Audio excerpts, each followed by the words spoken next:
হয় ইউনিভাৰ্ট 24 ভিৰৰ মাজতো ব্যতিক্ৰমী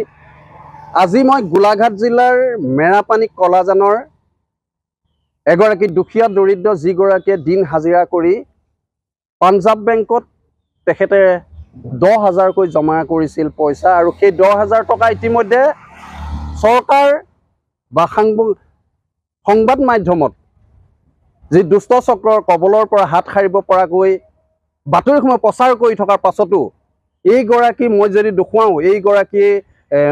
বুৱাৰী আৰু তেওঁ স্বামী ইতিমধ্যে পত্নী স্বামী ইউনিভাৰ্ট 24 আগত পাইছেহি আসলে এওঁলোকৰ মুখেৰে শুনিব যে কি হৈছিল আসলে কেনেধৰণে সেই তেওঁ একাউণ্টৰ পৰা অনলাইন তেওঁ যি সেই একাউণ্ট আছিলে সেই একাউণ্টৰ যেতিয়া দুষ্ট চক্ৰই লৈ গৈছিলে মই তোমাৰ কাষলৈ আহিছোঁ যদি হয় কি হৈছিল আসলে কি হৈছিল গোটেই ঘটনাটো কি হৈছিলে ভয় কৰিব নালাগে মই অনলাইন 10,000 টকা বন্ধন গোটৰ পৰা লৈ পাঞ্জাব নেশ্যনেল বেংকত জমা কৰি ৰাখিছিলোঁ সেই 10,000 টকা এনেকৈ এতিয়া খেতি কামত লগাবৰ কাৰণে উলিয়াবলৈ আহিছোঁ এতিয়া 10,000 টকা নাই যাতে এনেকুৱা ধৰণৰ কাৰো লগতে নহওক আৰু এনেকুৱা দুষ্ট চক্ৰক যাতে চৰকাৰে শাস্তি দিয়ে তাৰে কৈছোঁ তাকে মই বিচাৰোঁ তুমি কেতিয়া গম পাইছিলে গোটেই বিষয়টো কেতিয়া গম পাইছিলা কালি গম পাইছোঁ কালি 3-4 মান বজাতহে গম পাইছোঁ যে পইচা 10,000 টকাটো নাই মই অনলাইনৰ যোগেদি এটা মানুহক দিব লৈছিলোঁ তেতিয়াহে গম পাইছোঁ তুমি বেংকত আহিছিলা নে নাই বেংকত আহিছিলোঁ আজি বেংকলৈকে আহিছোঁ এতিয়া মই বেংকতে আছোঁহি বেংকে তোমাক কি ক'লে বেংকত প্ৰথমতে গৈ সোমালোগে কৈছোঁ মোৰ 10,000 টকা ছাৰ এনেকৈ কাটিছে তেতিয়া কৈছে বোলে 10,000 টকা তোমাৰ কাটিছে বোলে তুমি ক'ৰবাত দিছা মই কৈছোঁ মই নাই দিয়া তেতিয়া কৈছে নিদিলে বোলে কেনেকৈ যাব আমি ক'ব নোৱাৰোঁ বোলে মই দৰ্খাস্ত এখন দিছোঁ দৰ্খাস্তখনে মোক পাছবুকখনে লগালগ ঘূৰাই দিছে তাৰপিছত মই আকৌ ওলাই কৰি আহিলোঁ তাৰপিছত মানুহ এগৰাকীক লগ পালোঁ কি হ'ল কি কথা সুধিলে ক'লোঁ তাৰপিছত আকৌ মোক মানুহজনে মাতিলে বোলে কোৱাচোন বোলে তুমি চাওঁ দিয়াচোন বোলে পাছবুকখন সেনেকৈ বুলি কৈ আকৌ যেনিবা চাই কৰি দিলে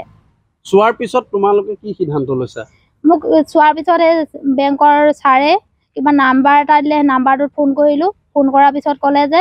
মোৰ পৰা চব কথা সুধি ল'লে কি কাৰণে কেতিয়া কাটিলে কি কথা তাৰপিছত এতিয়া 45 দিনমানৰ পিছত ঘূৰাই দিম বুলি কৈছে থানাত এজাহাৰ এখন দিবলৈ কৈছে সেই এজাহাৰ দিবলৈ আহিছোঁ এতিয়া থানাত এজাহাৰ দিবলৈ আহিছা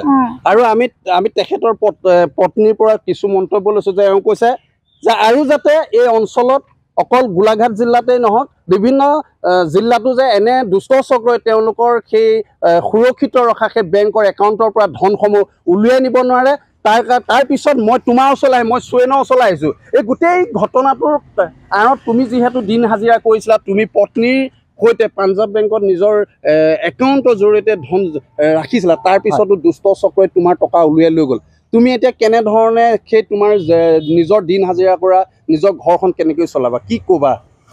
এইবিলাক ক'বলৈ গ'লে বহুত কষ্টই হ'ব আমাৰ হয় আমাৰ চলিবলৈ একদম দিগদাৰ হ'ব গাঁৱৰ অঞ্চলৰ মানুহ আমি হয় এতিয়া আমাক ছাৰে ক'লে টোল ফ্ৰী নাম্বাৰ এটা দিলে আমি কল কৰি যেনিবা কণ্টেক্ট কৰিলোঁ কণ্টেক্ট কৰাৰ পিছত আমাক FIR দিবলৈ কৈছে থানাত আমি দিছোঁ যাতে আৰু আমাৰ টকাটো ঘূৰাই পাওঁ তাকে কামনা কৰিছোঁ কি ক'বা যে গোটেই ঘটনাটো তুমিতো পইচা পাবা নাপাবা সেইটো এটা ইয়াত আমিও ক'ব নোৱাৰোঁ বা তুমিও নোৱাৰা যিহেতু তুমি দিন হাজিৰা কৰিছিলা নহয় জানো সেই পইচাটো বেংকত সুৰক্ষিত হ'ব বিচাৰিছিলা কি ক'বা যে আৰু যাতে অন্য নহওক এইটো ক'ব বিচাৰিবা নেকি যাতে আৰু এইবিলাক অন্য লোকৰ ক্ষেত্ৰত নহয়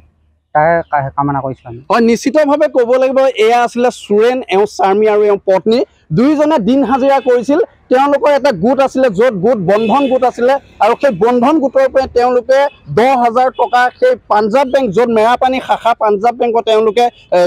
জমা ৰাখিছিল আৰু তেওঁলোকৰ প্ৰয়োজন হৈছিল যে 10,000 টকা সেই প্ৰয়োজনৰ সাপেক্ষে তেওঁলোক আহিছিল আহি গম পাইছিল যে তেওঁলোকৰ যি সেই দুষ্ট চক্ৰই তেওঁলোকৰ 10,000 টকাটো বেংকৰ পৰা উলিয়াই লৈ গৈছে আৰু এওঁলোকে আমাৰ সংবাদ মাধ্যমৰ ওচৰত কাষ চাপিছিল আমি তেওঁলোকক ন্যায় দিব নোৱাৰিলেও কিন্তু আমি সাৱধানতা কৈছোঁ যে চৰকাৰে সাংবাদিকে আমি ৰাইজক সজাগ সচেতন কৰি থকাৰ পিছতো কিয় কেনেকৈ গোলাঘাট জিলা সেই ভিতৰুৱা অঞ্চলৰ কলাজানৰ এইগৰাকী বুৱাৰীৰ এইগৰাকী বেংকত থোৱা সেই 10,000 টকা দুষ্ট চক্ৰই লৈ গ'ল আৰু যাতে অন্য কোনো ব্যক্তি বা কোনো মহিলাই তেনেধৰণে সেই হৰলুকি কৰিব নোৱাৰে তাৰ কাৰণে এওঁ মেৰাপানী থানাত এজাহাৰ দাখিল কৰিছে পৰৱৰ্তী সময়ত চাই থাকিব ইউনিভাৰ্ট 24 লৈ আহিম ইয়াৰ প্ৰতিষ্ঠাৰে কি হৈছে আচলতে বেংকবিলাকত সুৰক্ষিত হৈছেনে কিয় বেংকবিলাকত গ্ৰাহকে ধন থোৱাৰ পিছতো সুৰক্ষিত নহয় গোলাঘাটৰ পৰা ভিডিঅ' জাৰ্নেলিষ্ট আছিকুৰৰ সৈতে মই কনক দাস